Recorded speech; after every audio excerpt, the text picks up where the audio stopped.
Allez, rebonjour à vous. Rebonjour. Toujours le jeudi 29 décembre 2022. Jeudi 29 décembre 2022. Allez, dernier thème. Alors, il faut bien comprendre. Le thème qu'on va aborder, toujours dans la continuité, c'est les chrétiens sont juifs de confession.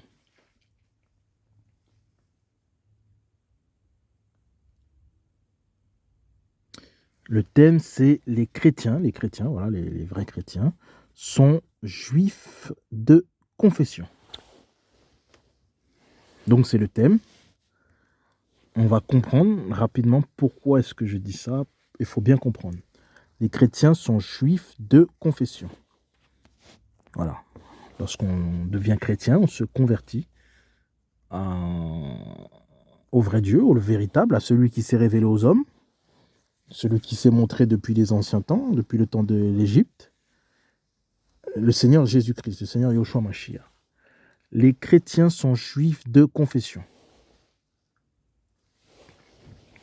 C'est le thème. On va aller tout de suite en Romains 10, verset 4.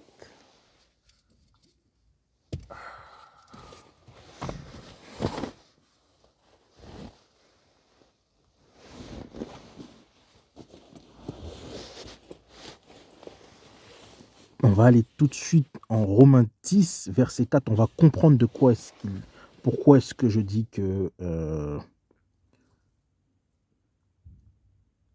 les chrétiens sont juifs de confession.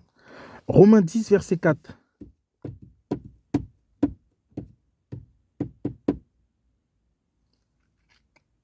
Je lis. Car Mashiach est la fin de la Torah. Voilà la vérité. Mashiach est la fin de la Torah pour la justice de tout croyant. Je répète, Romains 10, verset 4. Et on va comprendre, sans interpréter, dire non. On va aller. Car Mashiach, il est la fin de la Torah. Écoutez bien, il n'est pas l'annulation de la Torah. Écoutez bien. Écoutez bien ce qu'on nous dit. Romains 10, verset 4. Pour comprendre. On nous dit que car Mashiach est la fin. On n'a pas dit que Mashiach est l'annulation. On nous dit qu'il est la fin, c'est-à-dire la continuité. Ça continue. Lui, c'est la fin. Écoutez bien. Car Mashiach est la fin. Il est la fin de quoi? De la Torah. Ça veut dire qu'il y a un commencement de la Torah.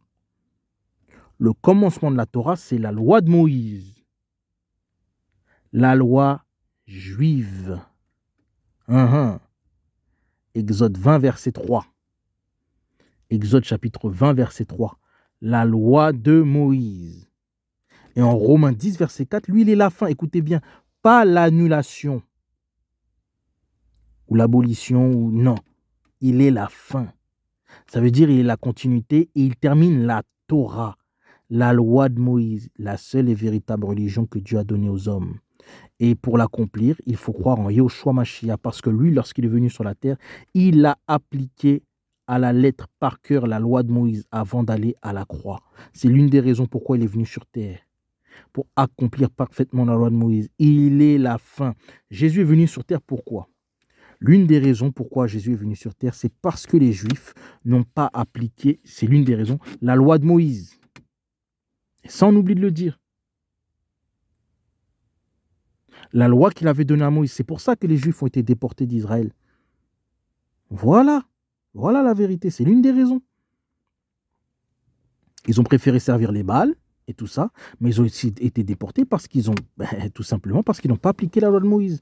Et Jésus est venu sur terre pour accomplir la seule religion dans laquelle Dieu s'est révélé aux hommes, la loi de Moïse. En croyant en Yoshua Mashiach, on accomplit la loi de Moïse, la seule véritable religion. Voilà, parce que Dieu ne change point. Il était le même hier et éternellement. Il a donné une seule religion aux hommes, la loi de Moïse. Et en croyant en Yoshua Mashiach, on l'accomplit. C'est ce qu'on nous dit en Romains 10, verset 4. C'est pour ça que je mets l'accent dessus. On nous dit que Yoshua Mashiach, écoutez bien, n'annule pas la loi de Moïse. Il le dira lui-même, je ne suis pas venu pour abolir, mais pour Accomplir quoi? La loi de Moïse. Mhm.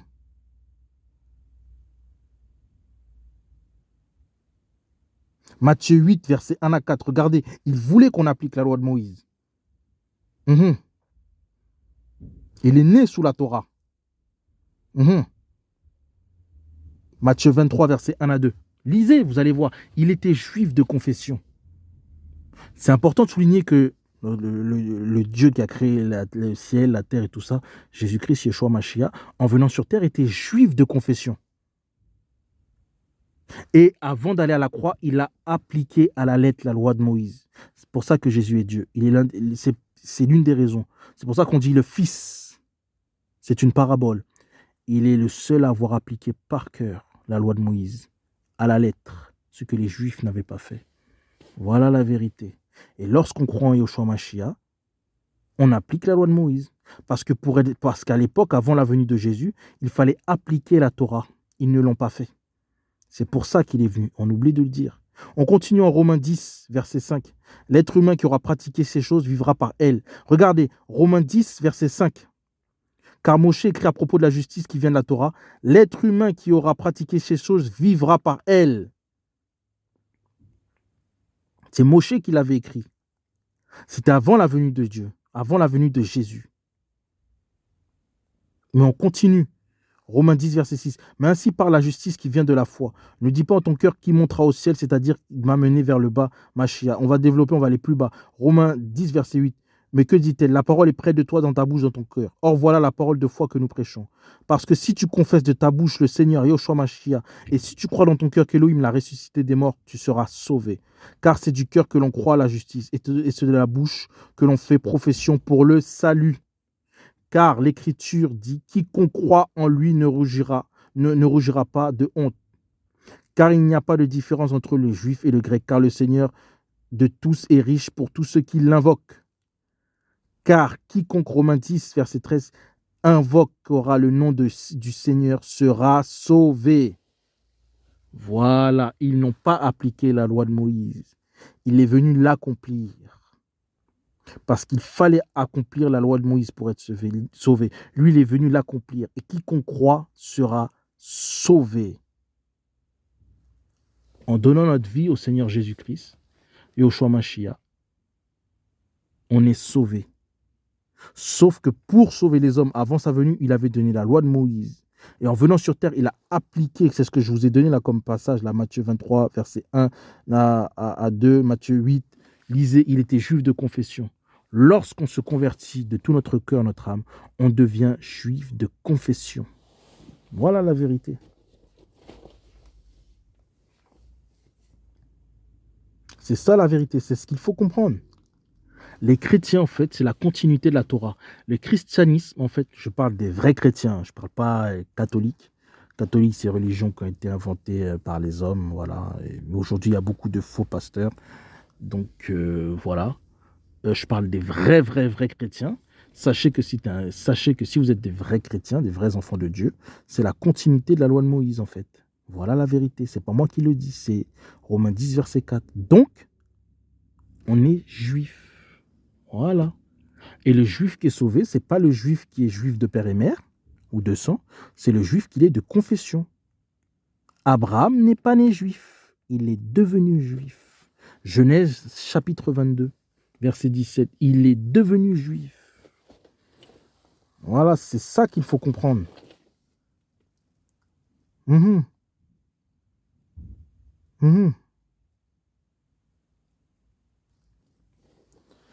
Donc c'est ça le thème, c'est les chrétiens. Les chrétiens sont juifs de confession. On va aller en Romains. On va aller en Romains 11. On reviendra sur le 10 en fait. Romains 11. Qu'est-ce que Paul nous dit? Romains chapitre 11. Je demande donc, Elohim a-t-il rejeté son peuple? Que cela n'arrive jamais, car je suis israélite de la postérité d'Abraham, de la tribu de Benjamin. Elohim n'a pas rejeté son peuple. Il n'a pas rejeté les Juifs.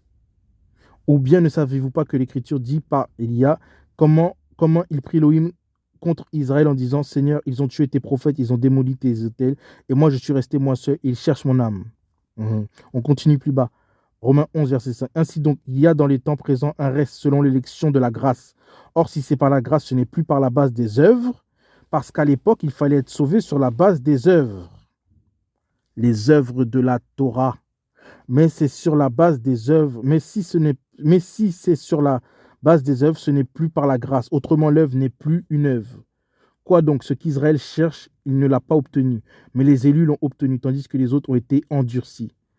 On continue toujours chapitre 11. Ainsi qu'il est écrit, Elohim leur a donné un esprit d'assoupissement, des yeux pour ne pas voir et des oreilles pour ne pas entendre, jusqu'à ce jour. Et David dit que leur table soit pour eux un filet et un piège, une occasion de chute, et que cela pour leur récompense. Et on continue, on va plus bas. Romains chapitre 11, verset 12. Or, si leur chute est la richesse du monde, et leur amoindrissement la richesse des nations, combien plus sera-t-elle quand ils se convertiront? La chute d'Israël, pourquoi? Parce qu'ils n'ont pas accompli la loi de Moïse. Ils ont préféré servir d'autres dieux, notamment les dieux égyptiens. Voilà la vérité.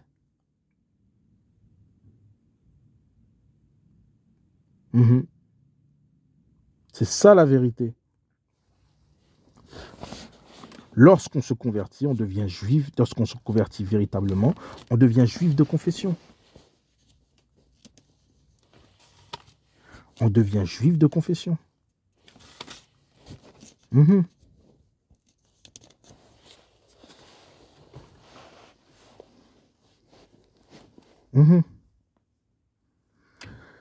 Hébreu. Pour comprendre. Hébreu, chapitre 9. Hébreu, chapitre 9. Verset 11, on va comprendre. Mais Machia est survenu grand prêtre, de bonnes choses à venir à travers le tabernacle plus grand et plus parfait. Il reprend la loi de Moïse, regardez, plus grand et plus parfait, qui n'est pas fait de la main de l'homme, c'est-à-dire de cette création. Il est entré une fois pour toutes dans les lieux saints, non à travers le sang des veaux et des boucs, la loi de Moïse, mais à travers son propre sang, ayant trouvé la rédemption éternelle. Écoutez bien, car si le sang des taureaux et des boucs est la cendre d'une génisse, dont on purifie par aspersion ceux qui sont impurs, sanctifie contre la pureté de la chair, combien plus le sang de Machia, qui par le moyen de l'Esprit éternel s'est offert lui-même à Elohim, sans défaut, purifiera-t-il votre conscience des œuvres mortes pour servir Elohim vivant. À l'époque, pour servir Dieu avant sa venue, il fallait pratiquer la religion juive.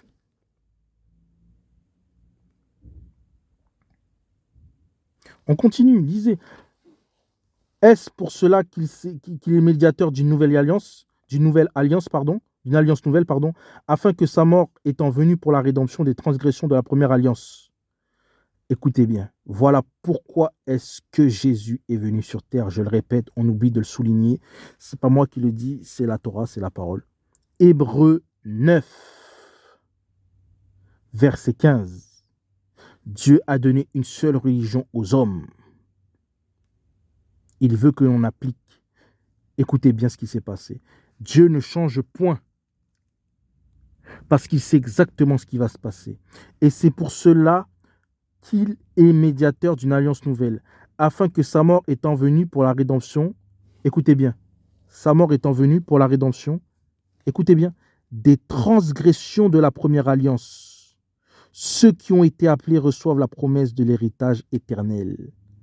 La première alliance a été transgressée. Ce n'est pas moi qui le dis, c'est la Bible. Les Juifs n'ont pas appliqué la loi de Moïse.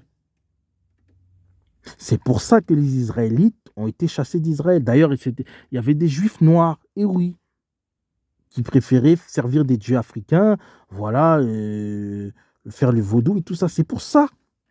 Et ça, on ne nous dit pas. C'est l'une des raisons. C'est pour ça qu'ils ont été chassés d'Israël. Et d'ailleurs, c'est aussi l'une des raisons pour laquelle Dieu a permis qu'il y ait l'esclavage, afin de chasser les Juifs noirs aussi également. Voilà, ils ont transgressé la loi de Moïse. Et c'est pour ça que Dieu est venu, pour l'accomplir parfaitement. C'est ça la vérité.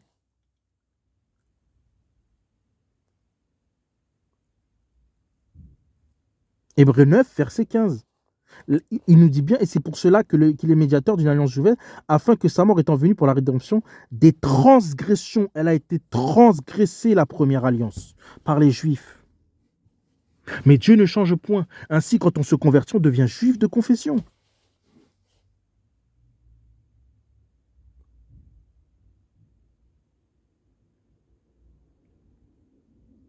Sans interpréter, sans dire, sans inventer, Hébreux 9, verset 15, on lit que la première alliance, elle a été transgressée. On nous dit en Romains 10, verset 4, que Dieu veut, il est la fin de la Torah. Voilà. On continue, reçoivent la promesse de l'héritage éternel, car là où il y a un testament, il est nécessaire que la mort de celui qui a fait le testament survienne. Voilà. On continue, car un testament n'est ferme qu'en cas de mort, puisqu'il n'a aucune force tant que celui qui a fait le testament est en vie. C'est pourquoi la première alliance elle-même n'a pas été inaugurée par le sang, car Moshe, après avoir prononcé, il reprend Moïse. Jésus reprend Moïse, car Moshe, après avoir prononcé devant tout le peuple chaque commandement selon la Torah, prit le sang des veaux et des boucs avec de l'eau et de la laine écarlate et de l'hysope. Il purifia par aspersion le livre et tout le peuple en disant: ceci est le sang de l'alliance. Il faut qu'il y ait sacrifice. Le sang, en fait, l'âme, c'est le sang. Voilà, l'âme se trouve dans le sang. Il faut qu'il y ait un sacrifice, exactement, pour qu'il y ait une alliance. Ceci est le sang de l'alliance qu'Élohim a ordonné pour vous, que Dieu a ordonné. Il a ordonné aux Juifs et il le purifia par aspersion de la même façon avec du sang de tabernacle, le tabernacle, mais aussi tous les ustensiles du service. Et presque toutes choses selon la Torah sont purifiées par le sang, et sans effusion de sang, il n'y a pas de pardon des péchés. Alors, lorsque je dis que quand on se convertit, on est juif de confession, à l'époque, pour que Dieu pardonne les transgressions, le péché, voilà, notamment sous le temps de Moïse, c'est ce qu'on peut voir en hébreu, il fallait qu'on sacrifie un animal, un bouc, voilà, qu'on répande le sang, afin que le péché soit pardonné. Mmh. Mmh. À l'époque, hein. Et sans effusion de sang, il n'y a pas de pardon. Et qu'est-ce que Jésus, il a fait à la croix? Il a donné son sang, comme à l'époque. C'est ce que je veux vous faire comprendre, c'est que Jésus reprend la loi. Il a dit: je ne suis pas venu pour abolir, je suis venu pour accomplir. Il reprend la loi. C'est pour ça que quand on se convertit, on est juif de confession. Il reprend la loi à sa manière. Et avant d'aller à la croix, il a appliqué la loi de Moïse. Et même en étant à la croix, on peut voir qu'il reprend la loi de Moïse à sa manière. Il va faire que ce soit son sang qui coule. Pour, une fois que le sang de Dieu est versé, c'est ce qu'on peut voir là en hébreu, et sont purifiés par le sang, et sans effusion de sang, il n'y a pas de pardon de péché. Il va donner son propre sang. C'est lui l'agneau. Désormais, c'est plus le bouc qu'on va sacrifier, ce sera lui l'agneau. Et toute personne qui croit en lui, comme il a donné son sang, elle est pardonnée. Comme à l'époque de la loi de Moïse, toute personne qui sacrifie, qui était dans le péché, qui avait transgressé la loi, eh bien, il fallait prendre un agneau ou un bouc et il fallait l'asperger de sang. Maintenant, une fois que tu crois en Jésus, tu reçois le sang du Seigneur. Donc, tu es pardonné de tes péchés, comme à l'époque de la loi de Moïse. Sauf qu'à l'époque, on prenait un agneau. Sauf qu'aujourd'hui, l'agneau, c'est Jésus, Yahushua Mashiach. Il reprend la loi. Voilà la vérité. Quand on se convertit, quand on devient chrétien, on devient juif de confession. Jésus l'avait dit, de toute façon, il n'est pas venu pour accomplir. Il n'est pas venu, pour abolir, il est venu pour accomplir. Il l'accomplit à la croix. Il accomplit quoi? La loi de Moïse. Parce qu'à l'époque, il fallait faire verser du sang. Il fallait, pour pardonner les péchés, verser le sang d'un bouc ou d'un agneau. Voilà. C'est ça la vérité. Donc, lorsqu'on croit en Yahushua Mashiach, d'après les versets que je viens de lire, on devient juif de confession. Voilà la vérité. C'est ça la vérité. Tout véritable chrétien est juif de confession. Jésus a accompli la loi de Moïse. Il l'a accompli. C'est ça la vérité, c'est ça la vérité. Aujourd'hui, si tu es un chrétien, sache que tu es juif aussi de confession. Parce que Jésus accomplit parfaitement la loi de Moïse en donnant son corps. C'est lui l'agneau. À l'époque, on donnait un agneau. Désormais, c'est lui l'agneau. C'est ça la vérité. Et c'est ce qu'il faut comprendre. Il va faire ce que les Hébreux n'ont pas fait, en fait. Donc c'est ça le thème aujourd'hui. C'est ça le thème aujourd'hui. C'est lui le sacrifice en fait.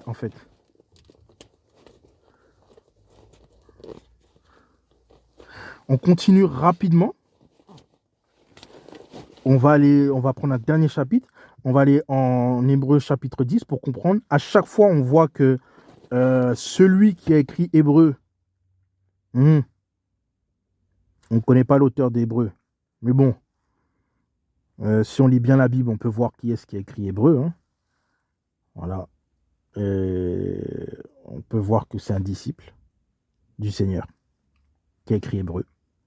Voilà. Un disciple parmi les 12. Voilà, on peut le voir.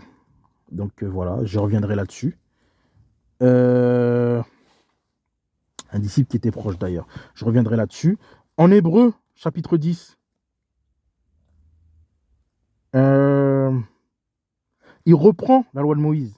Car la Torah qui possède l'ombre des bonnes choses à venir et non l'image exacte des choses ne peut jamais, par les mêmes sacrifices que l'on offre continuellement chaque année, rendre parfait ceux qui s'en approchent. Il reprend encore la Torah, Hébreu. Autrement, n'aurait-il pas cessé d'être offert? Car ceux qui font ce service, une fois purifiés, n'auraient plus eu conscience des péchés. Mais il y a chaque année dans ces sacrifices le souvenir des péchés. Car il est impossible, écoutez bien, que le sang des taureaux et des boucs ôte les péchés. C'est pourquoi, en entrant dans le monde, il dit, tu n'as pas voulu de sacrifice ni d'offrande, mais tu m'as formé un corps. Ah, tu m'as formé un corps, tu n'as pas pris plaisir aux holocaustes, ni aux sacrifices pour le péché. Alors j'ai dit, me voici, je viens. Il est écrit à mon sujet en tête du livre pour faire Elohim ta volonté. Et on dit plus haut, tu n'as pas voulu de sacrifice, ni d'offrande, ni d'holocauste, ni d'offrande pour le péché. Et tu n'y as pas pris plaisir. Tu n'as pas pris plaisir aux choses qui sont offertes selon la Torah. Voilà. Écoutez bien. Voici, je viens afin de faire ta volonté, ô Elohim.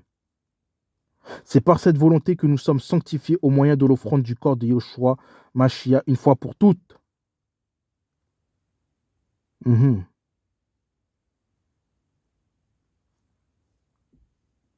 Donc c'est ça la vérité. Lorsqu'on croit en Yoshua Mashiach, on devient juif de confession. C'est ce qu'il faut comprendre. On devient juif de confession. À partir du moment qu'on donne notre vie au Seigneur Yoshua Mashiach, on devient juif de confession. À l'époque, il fallait asperger le sang pour ôter les péchés. Eh bien, Dieu va donner son propre corps. Ce sera lui l'agneau.